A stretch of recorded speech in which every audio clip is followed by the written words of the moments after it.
Olá, amiguinhos, de volta ao curso. Estamos hoje no portal da singularidade, né?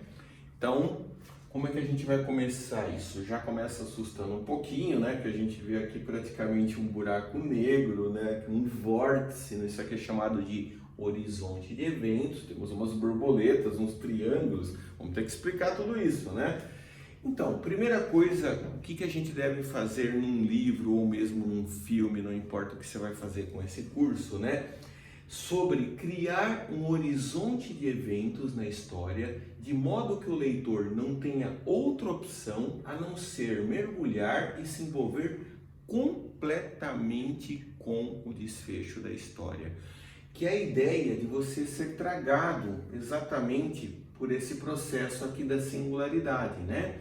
Nós temos aqui, por exemplo, nessa ideia da singularidade, temos nossas felizes borboletas aqui, né? Que elas foram tragadas, né? Vocês podem perceber isso, né? E elas não conseguem mais escapar disso, né? Conforme, é como se fosse na história, né? Você criou uma singularidade tão forte que o leitor não consegue mais ter volta, a não ser ir até o final da história. Então essa é a ideia da singularidade, você criar algo muito forte de forma que não haja mais volta, tá? E essa ideia aqui da singularidade, do horizonte de eventos, né, tá ligado com essa história, né, de se ultrapassar não existe mais volta, tá? Que a gente cria aqui nesse objeto aqui. Agora, como é que a gente pode construir isso, né? Como é que a gente faz para isso se concretizar no livro? É trabalhar com técnicas da Gestalt, tá? Isso aqui vem do alemão, da psicologia da Gestalt, tá? Se vocês quiserem procurar, vai ser bem interessante. Quer trabalhar com a percepção. Algo pode ser um determinado fato, mas pode ser outro, tá? Então, por exemplo, tem um caso famoso da psicologia da Gestalt, né? Que é o seguinte, aparece no livro Incógnito, do David Eagleman, que é exatamente esse de duas faces ou um vaso. Vocês podem perceber bem aqui, muita gente olha para essa figura e tem pessoas que veem uma pessoa olhando para outra, né, de frente, ou é um vaso. Então isso tem muito a ver com a percepção, com a Gestalt, tá? E isso é bem interessante trabalhar. Por quê? Você tem, por exemplo, isso em várias séries ou em livros, né? Por exemplo, o livro Torre Negra, né? Onde uma casa é um portal. Você tem também na série Outlander, tá? Que você tem um conjunto de pedras místicas, né? Que podem levar a uma outra jornada, sabe? Tanto em espaço e tempo. Então, permite essas coisas. Então, aquilo que você vê, que você imagina que é um conjunto de pedras somente, ou uma casa, aquilo pode ser, na Gestalt, um portal para outro universo. E a gente sugere muito que vocês trabalhem isso durante a escrita do livro, tá? E isso é muito importante porque essa ideia toda de singularidade está muito ligada com buracos negros, tá? Essa geometria aqui, para vocês terem ideia, é uma geometria que trabalha com coisas que fogem à regra geral, porque você fala assim, retas paralelas, retas que nunca se encontram. Por exemplo, essa linha nunca se encontra com essa, duas retas paralelas não se encontram. Mas, mudando a Gestalt, o que acontece? Aqui, você tem duas retas paralelas aqui, tá? Exatamente nesse buraco negro, e elas se encontram no infinito. Daí vem aquele ditado, né? Retas paralelas se encontram no infinito. Tá ligado a isso, tá? Quem criou isso foi um matemático russo chamado Nikolai Lobachevsky, que é a geometria dos buracos negros, tá? Só para vocês terem ideia como muda a percepção aqui da Gestalt, que a gente está comentando, né?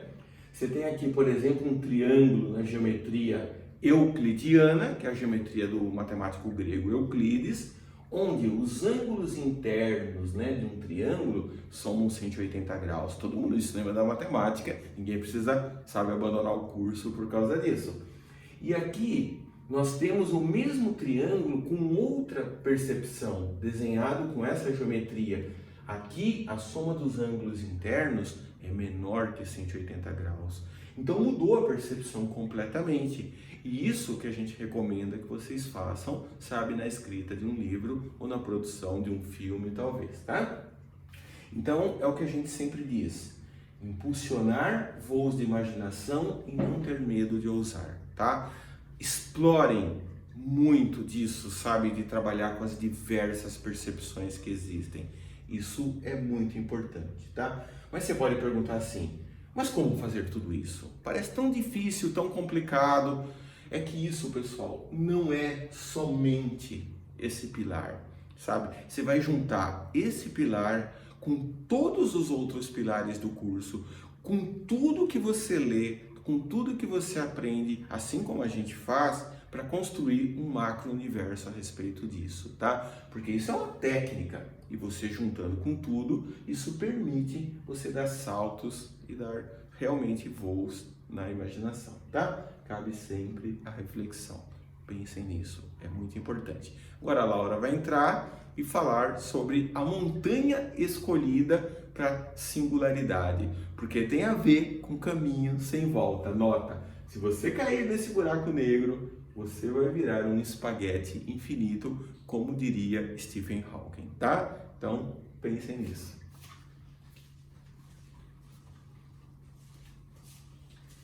Oi, gente. Então, por que escolhemos essa montanha, que é a K2? Por ser altamente perigosa, onde um pequeno erro pode desencadear um efeito borboleta, então não é à toa que tem borboletas e não outro bicho, né? E levá-lo a um caminho sem volta ou até a morte. Então é uma montanha realmente singular, não é mesmo? Foi por isso que a gente escolheu a K2, por ser extremamente perigosa e por conta de tudo isso que o Marco explicou, ela caiu como uma luva aqui. E explicando melhor um pouco desse efeito borboleta na nossa definição do livro, esse aqui, eu vou ler para vocês. Então, o efeito borboleta é um fenômeno aparentemente singelo, no qual um pequeno ato ou pensamento construtivo ou destrutivo pode desencadear um grande insight para o bem ou uma catástrofe para o mal. Então é isso que é o nosso efeito borboleta, e foi esse que foi o nosso portal, como o Marco disse, da singularidade. Sigam, acompanhem a Boom Fabricando Ideias, lá a gente sempre aparece, sempre conversa com vocês. E é colocar a mão na massa agora, é praticar. Precisa de muito treino, como o Marco disse, para conseguir, mas não é impossível.